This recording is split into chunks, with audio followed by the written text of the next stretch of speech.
তমলুক সাংগঠনিক জেলা বর্তমান তৃণমূল ভালো অবস্থায় আছে। যদি সাংগঠনিক দিক বলেন, ছাত্র যুবটা কমায় চলে গেছে। স্যার শেষ, ম্যাডাম শুরু। স্যারের আয়ু হচ্ছে 28 তারিখ, 28-এর পরে ম্যাডাম খেলা হবে। অনেক বড় পরিবার, অনেকের আগ্রহ আছে, অনেকে ডিজার্ভ করে, টিকিটের ডিজার্ভ করে অনেকে। তো সেই হিসাবে চর্চায় তৃণমূল কংগ্রেস বেশি আছে, স্বাভাবিক। বাকিদের নেই, তাদের কেউ শূন্য, কেউ সবে নীল কাটিয়েছে, তো তাদের খেলে কি চর্চা হয়? বড় পরিবারেই তো ঠেলাঠেলি গুঁতাগুতিটা হয়। যাদের পরিবারই নেই বা ছোট পরিবার, তাদের তো ঝগড়াঝাটিও নেই, কিছু নেই। তো এটা ঠিক আছে, কম্পিটিশন আছে, আমাদের দলেও কম্পিটিশন, এটা দরকারও আছে। বড় পরিবারে যা হওয়ার তাই হচ্ছে। ধরুন এই যে চেয়ার, এই চেয়ার, এটা সিট, গদি, আর নিচে চারটা আছে পায়া। এই পায়া হচ্ছে সংখ্যালঘু ভোট।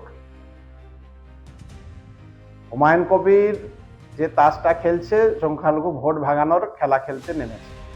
পায়া তো কিছুটা হলেও তো কমবে যদি না পরিচর্যা ঠিক করা যায়।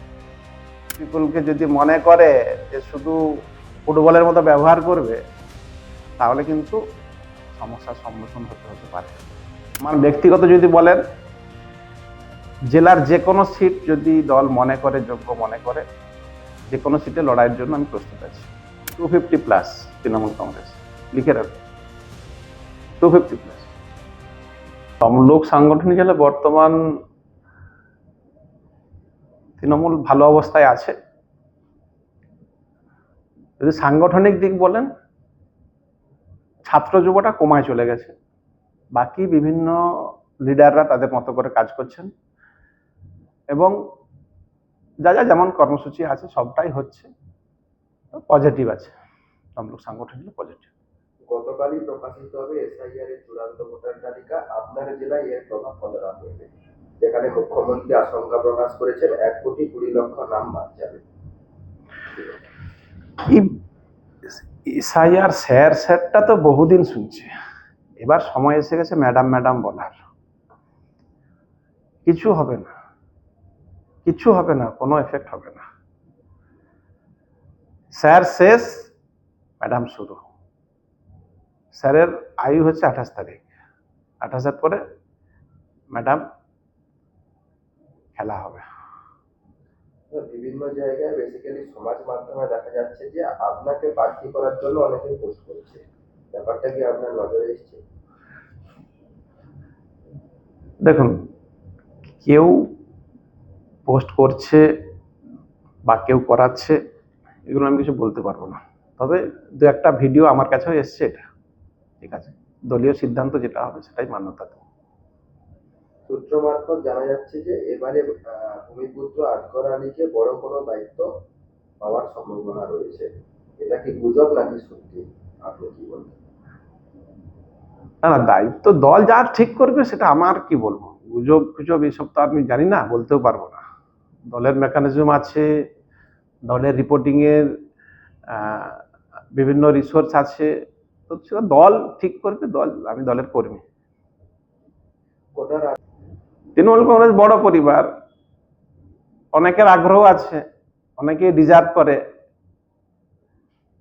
টিকিটের ডিজার্ভ করে অনেকে। তো সেই হিসাবে চর্চায় তৃণমূল কংগ্রেস বেশি আছে, এটা স্বাভাবিক।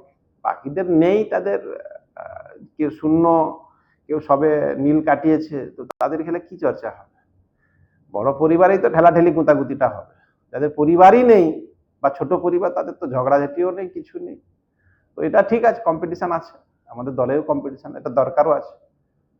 বড় পরিবারে যা হওয়ার তাই হচ্ছে, এখানে চিন্তিত হওয়ার কিছু নেই, দল সবটাই নজরে রেখেছে। পূর্ব মেদিনীপুরের 16টি কেন্দ্রে হুমায়ুন কবির প্রার্থী দেবে বলে ঘোষণা করেছেন। কোথাও কি তৃণমূল কংগ্রেসের ভোট বাক্সে এফেক্ট করবে বলে মনে হয়? দেখুন, আমি আগেও বলেছি, আবারও বলছি।